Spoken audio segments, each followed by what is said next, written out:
On today's Locked On Giants podcast, I have some thoughts, some very strong thoughts about what Giants general manager Joe Schoen had to say at his bye-week press conference on Tuesday. That's coming your way next on the Locked On Giants podcast.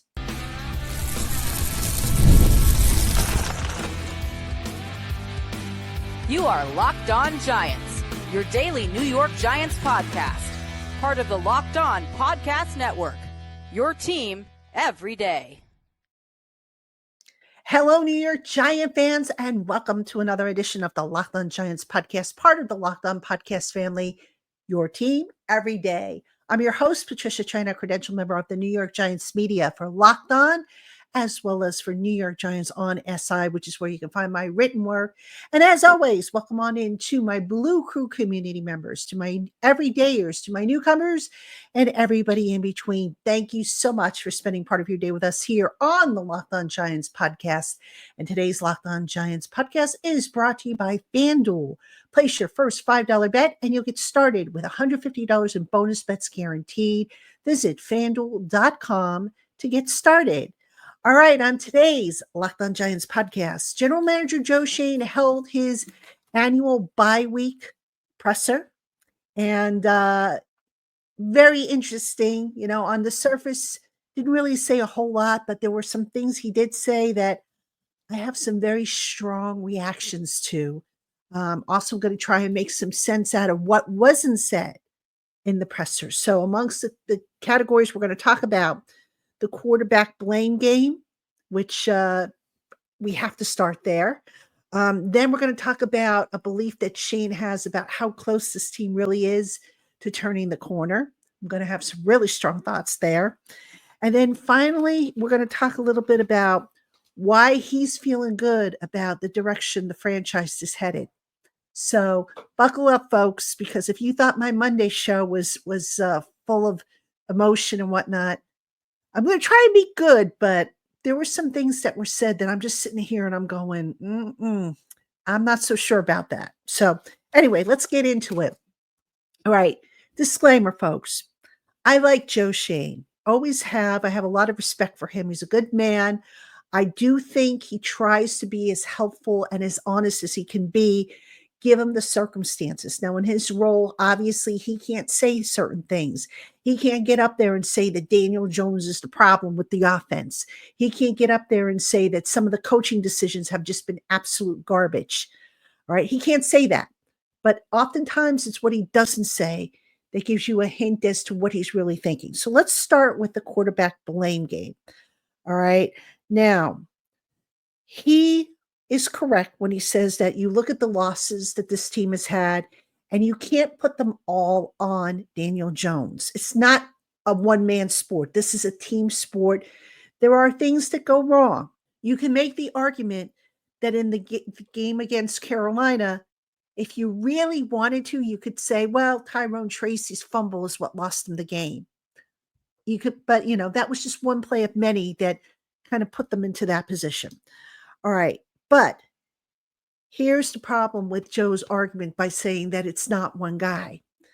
What's the common denominator over the last 3 years of this regime? All right, never mind 6 years. What's the common denominator? It's the quarterback. It has been the play of the quarterback, which has been inconsistent.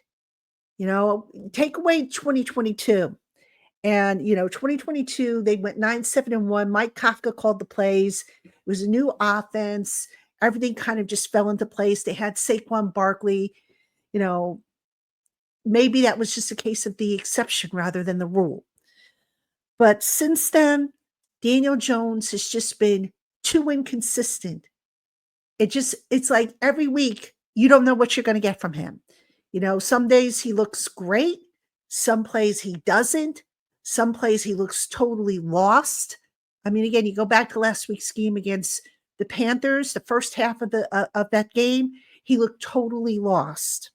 All right, so here's, while I admire Joe for not coming right out and saying that, it's a team game and it's not one guy, here's where I blame Joe Schoen for the predicament the Giants are in, or part of the predicament.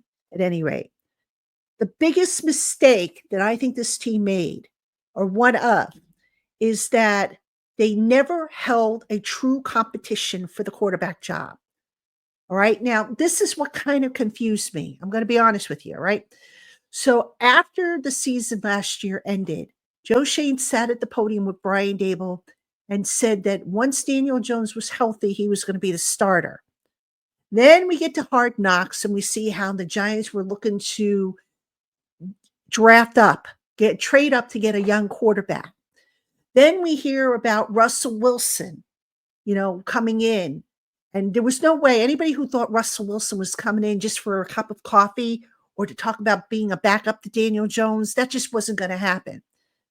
So all along, I feel the Giants have sent mixed signals as to what they wanted to do this year with the quarterback.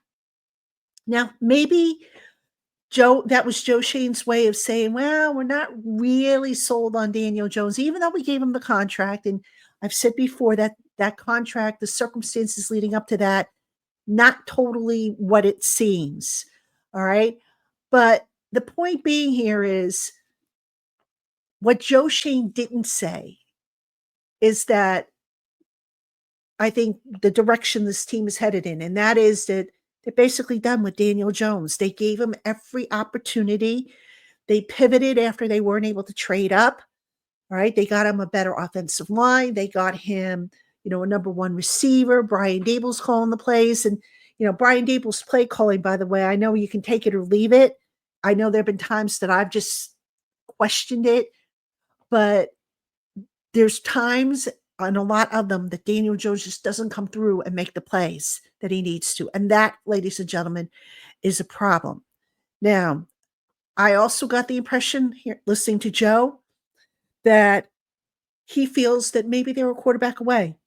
He talked about the young roster and how this core, this foundation is developing. Nobody in that organization is going to convince me that Daniel Jones is part of that core. He's just not.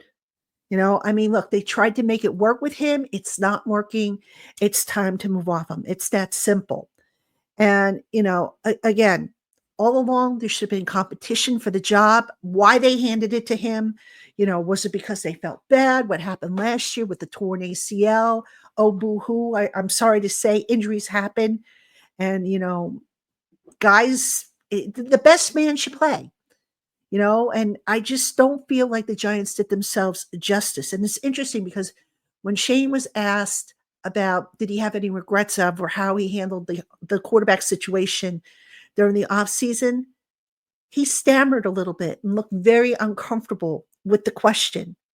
He knows he messed up. That was my takeaway. All right. He knows that he messed up, that maybe he shouldn't have said to, Russell Wilson, and I'm just, I'm speculating. I don't know exactly what he said, but I would guess anything that, he said to Russell Wilson, well, you're coming in here and, we're going to give the starting job to Daniel Jones, but if he falters, it'll be yours. If you're Russell Wilson, you don't want to hear that. You want them to say you're going to have an opportunity to compete for the starting job. No good quarterback worth his weight in gold is going to accept that. None. All right. I don't care about the injury history of Daniel Jones. I don't care about, the structure of the team, the contract. No quarterback is going to want to come in and say, oh, okay, I'll be the backup. And if Daniel gets hurt, I'll be ready. If that's the case, then I don't want that quarterback on the team. It's that simple. All right. So the Giants botched that up, in my opinion, because look, how many times in the past did we hear of reports of Russell Wilson wanting to play for the Giants, wanting to move to New York and be in that spotlight because, his wife, Ciara, a singer, I guess wanted to be closer to the Big Apple where, there were more opportunities and whatnot. We heard a lot of that over the years. And I'm not saying, they should have made it happen because of Ciara, but you had a chance to bring in a quarterback who has won a Super Bowl or has been to the Super Bowl. You had a chance to get a guy who was established and who, by the way, was a little better than what you have. And you just basically said, well, Daniel's going to be our starter, but we really want you as our backup. I'm sorry, Joe messed up on that one. No ands, ifs, or buts about it. He messed up. So the Giants, where are they today? Supposedly they were a quarterback away. I don't know. I think they've got a few more pieces they need to add, that they're not quite there. They're not one player away. But you know what?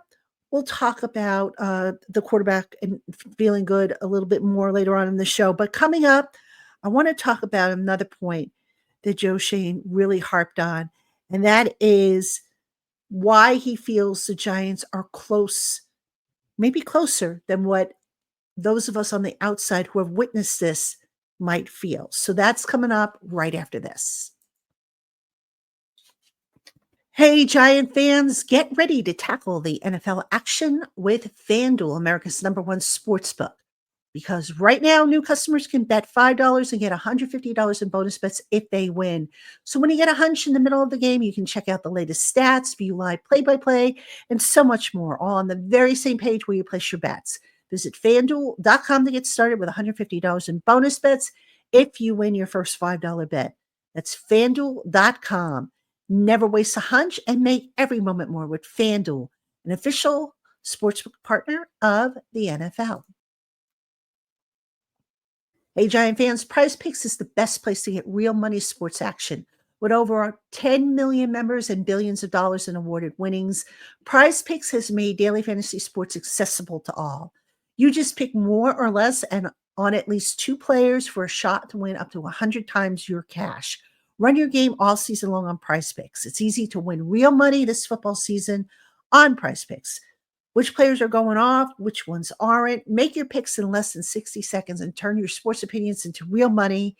And be sure to check out Prize Picks weekly promotions that can lead to bigger payouts, such as Taco Tuesday, when every Tuesday Prize Picks discounts select player projections up to 25% to give you even more value for your lineups. Sign up today and get $50 instantly when you play $5. You don't even need to win to receive the $50 bonus, as it's guaranteed. So what are you waiting for? Download the app today, use the promo code LOCKEDONNFL, and get $50 instantly after you play your first $5 lineup. That's code LOCKEDONNFL to get $50 instantly after you play your first lineup. Prize Picks, run your game. All right, Giant fans, welcome back to the Locked On Giants podcast. I'm your host, Patricia Traina. And coming up on tomorrow's Locked On Giants podcast, normally we would do crossover Thursday. The Giants, of course, on a bye week, so there will not be a crossover episode. But what I am going to do is I'm going to talk a little bit more in depth about some of the decisions that have to go into the quarterback situation. You know, I know a lot of you say it's cut and dried. Bench Daniel Jones, be over with it and just move on. But there are other decisions and stuff that need to be taken into consideration. And I'm going to go over some of these things on tomorrow's show, as part of tomorrow's show, I should say. So that's what's coming up here on Locked On Giants podcast. And also, since we haven't done it in a while, how about for Friday, we do a mailbag? All right. If you want to take part in the mailbag, it's very simple. Just send me an email to lockedongiantspodcast@gmail.com. You can also send it to me on X, tag it Ask P Train. Tell me it's for the podcast so I don't accidentally put it in the New York Giants on SI mailbag. Or you can also tag me on Threads. I think you can tag people on Threads. My Threads account is at Patty, PATTITRAINA. So all that is in the show notes, by the way, the email address, where to tag me and everything like that. So let me hear from you. And of course, I'll be happy to do a mailbag. And the other thing I'm really trying to do is I'm hoping, fingers crossed, that I have a live stream for you. I'm looking to get with Dog and with Tana because, gosh, it's been so long and we got a lot to talk about. So if I can set up a live stream as kind of a bonus episode, we'll do that as well. Why not, right? It's been a while. All right, let's get back to the topic at hand. Joe Schoen, having spoken with the media. Now, this one really, really got under my skin. Joe Schoen kept talking about how the Giants are close. And he pointed to the fact that the Giants are 1-5 in close games this year. i.e., games in which they lost by 7 points or less. And to that I say, big whoop. Okay? I'm not impressed by that. And here's why. I have a saying that I picked up years ago from my very first mentor when I first broke into the business with Inside Football, the good old Dr. Livingston, who ran Inside Football.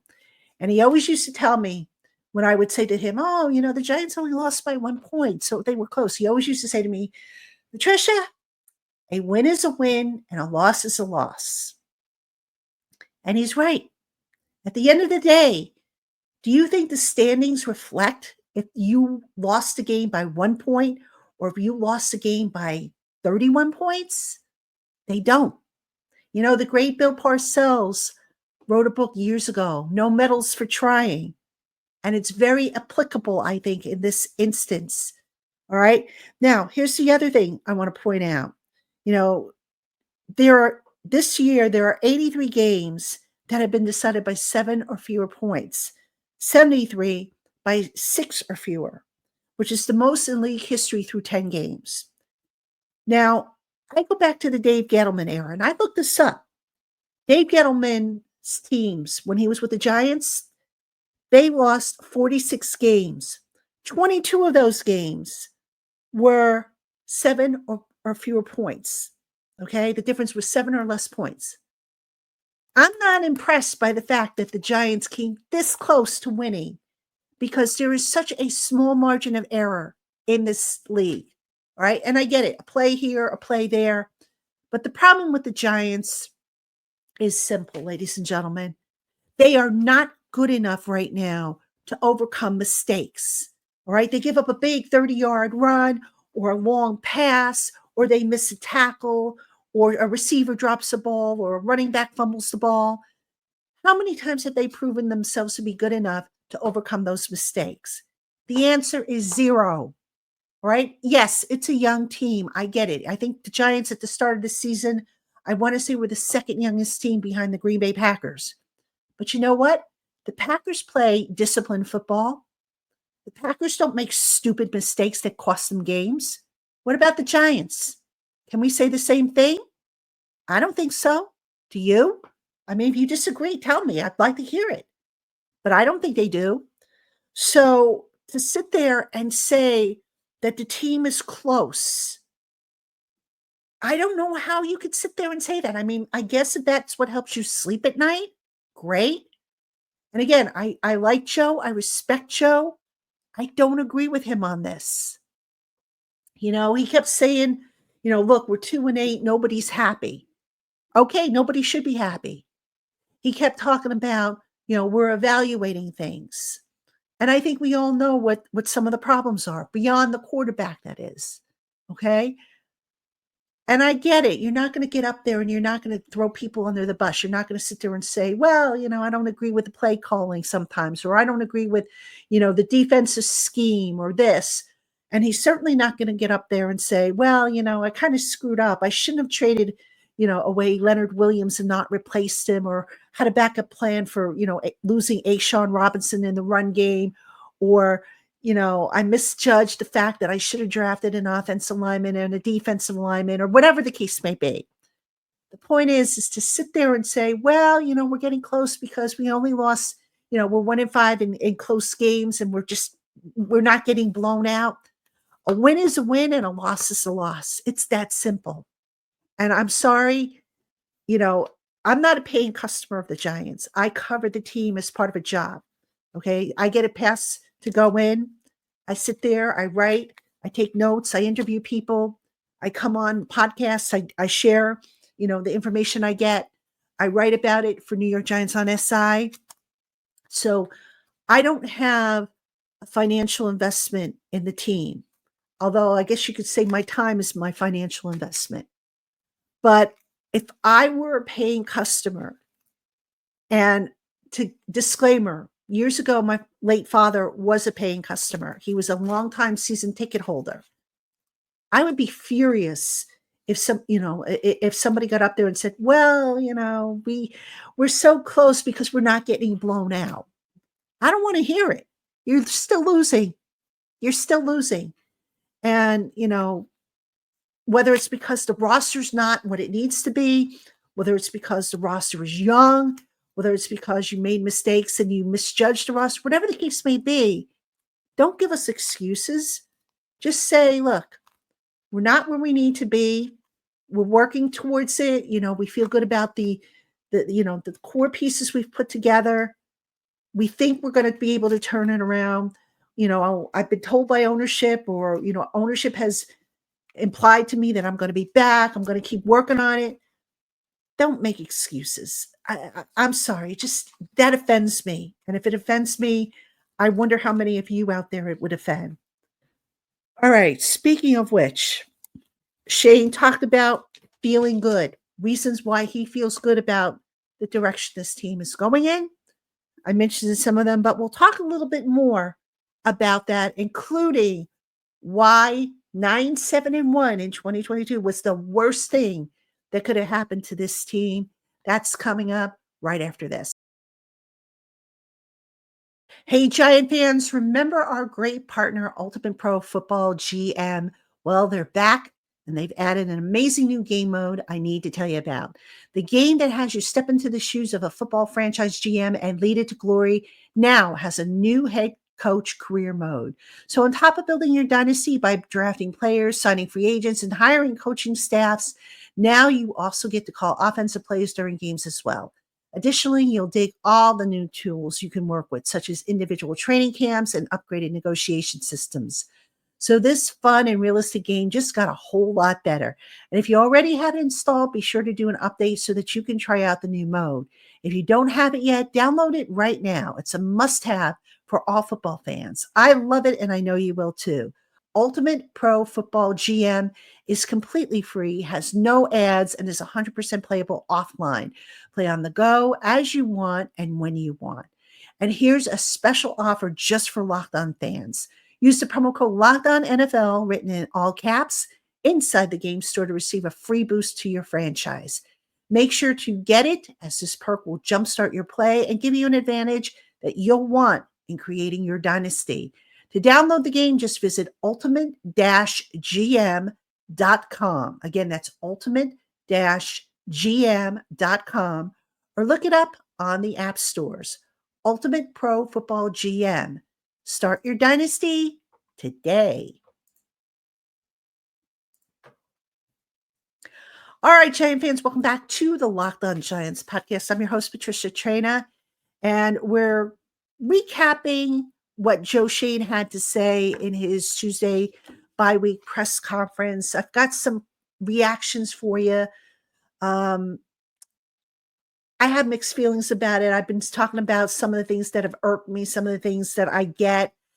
I want to talk now about another point that I started to talk about in the last segment, and that is Joe Schoen feeling good about the direction the franchise is headed. That, he talked about the youth movement. And by the way, I think that is definitely a positive, the youth movement that he has put together. He's got some young talent that I think you really got to be happy with if you're a Giant fan. Tyler Nubin, Tyrone Tracy, Malik Neighbors, Drew Phillips, Kayvon Thibodeau was still kind of young. John Michael Schmitz, there's some guys that you can feel good about moving forward. But here's the thing, guys.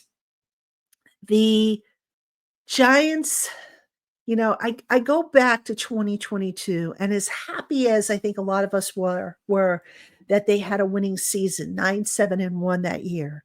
First time they made the postseason since 2016. First time they won a postseason game since 2011.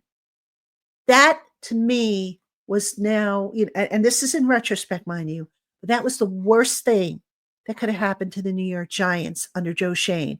And it's interesting because Joe Schoen was asked that in his presser today. He was asked, in retrospect, did having that success that first year maybe, taint your view of what the roster was really all about and what needed to be done? And Joe admitted that it did. All right. So how did it taint things? Very simple. Daniel Jones, if you remember, they didn't pick up his option year in his rookie deal. So after that 2022 season, they signed him to the contract. All right. Now, they did put the 2-year out in there, but because of the way that deal was structured, Shane felt the need to expedite the growth or the forward progress of the roster. And he did so with, the Darren Waller trade. He made a few other moves in free agency that just didn't work out. So rather than let everything develop organically with the youth movement, draft, develop, retain, he tried to expedite it. It didn't work. Injuries aside in 2023, which were a problem, it didn't work. So now, after that season, the 2023 season ended, Joe went back to brass tacks. And he said, okay, you know what? I'm going to go back, draft, develop, retain. And that's the plan he's trying to go on or go with moving forward. Now, some of you are saying, well, wait a minute. They drafted Saquon Barkley and Julian Love and Xavier McKinney, and they didn't retain those guys. Well, they weren't Joe Schoen draft picks. So Shane replaced those guys. Barkley was replaced by Tyrone Tracy. Tyler Nubin replaced Xavier McKinney. And I get it, different players. Don't get me wrong. They're different players, different skill sets. But the idea is to build up a foundation and to have, a core group that will ultimately come together. But folks, here's the danger of what the Giants are doing with that philosophy. If you have all of your core guys signed to where their contracts simultaneously expire, now you've got to make decisions about who you keep, who you can afford to keep, and who you just have to let go. So there's something to be said about staggering deals. Now, Joe, as we know, went and he got Andrew Thomas under contract. He got Dexter Lawrence under contract. Really, this year, if I'm not mistaken, I think the only major guys that they may want to continue to re-sign might be safety Jason Pinnock. I think he's a free agent. I know Azeez Ojulari's a free agent, but I don't think he's going to be back. Darius Slayton's scheduled to be a free agent. I don't see him coming back. Jay McGillen, I believe, is scheduled to be a free agent. I think he can go either way with him. So I get what Joe was trying to do, but you're going to get into situations where now you're going to have to make decisions.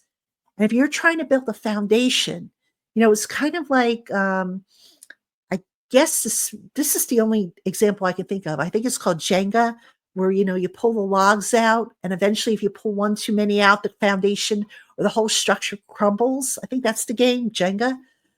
That's kind of what is going on with the Giants. And it's, considering that the Giants really don't have guys in the pipeline to step up at these positions, or at least they're starting to now, but they don't have that cachet built up to where, they have guys that they can plug in if they lose, Darius Slayton, or if they lose, take your pick, Azeez Ojulari. That's, now you've got to start from scratch all over again. They don't have a quarterback waiting in the wings, a young quarterback. You could say, oh, what about Tommy DeVito?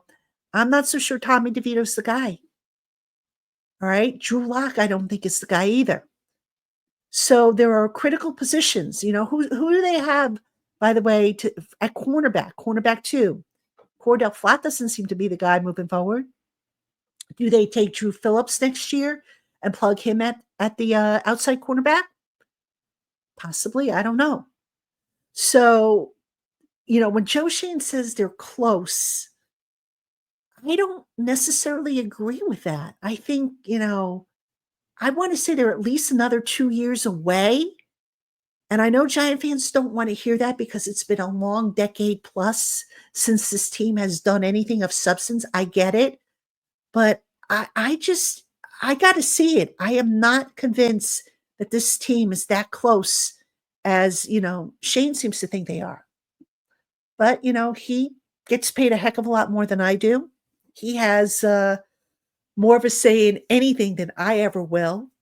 I'm just an outsider looking in, offering an opinion as best as I can based on the information I have available to me. I hope I'm wrong because, like I said, it has been a long decade plus of fruitless, unenthusiastic football, poor football. And, look, I'm old enough to remember the tail end of the 15 years of lousy football, that period between the mid 60s into the 70s. I remember that tail end because I was a little girl at the time, and I can remember my father coming home and just being totally frustrated week after week after week, coming home from a Giant game and talking about how he looked forward to his football all week long after working and commuting into the city and only to have his heart broken. So I remember that.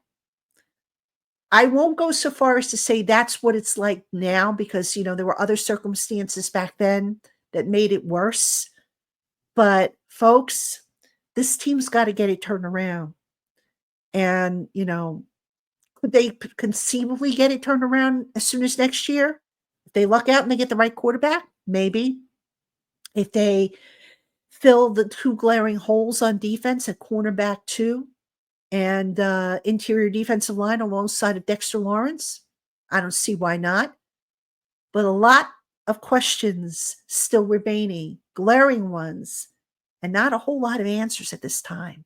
And that, to me, is what concerns me most about the direction this Giants team is going in. And while, Joe Schoen can say he feels good about the process and where they're going, I think I speak for a lot of people when I say, don't tell us, show us. Show us that your system is working. Show us that everything is headed in the right direction, that you have the right people in place, the right coaching, the right philosophies, the right talent evaluation. Show us. Because right now, that's been about as inconsistent as the play of the quarterback. So just go back to the quarterback. No, it's not the quarterback's fault. But, the GM who oversees it got to do a better job. And I think Joe Shea knows that. I give him the benefit of the doubt. It looks like ownership's going to give him the benefit of the doubt. So we'll see. All right, Giant fans, that's going to do it for this edition of the Locked On Giants podcast. As always, thank you for tuning in, spending part of your day with us here. If you are watching on YouTube, please consider subscribing to the channel. Click the little notification bell and don't forget to like the video. It's appreciated. And if you listen to us on your podcast platforms like Apple and Google and whatnot, Spotify, please consider a 5-star review. That is also appreciated. I'm Patricia Traina. I will see you tomorrow, Giant fans.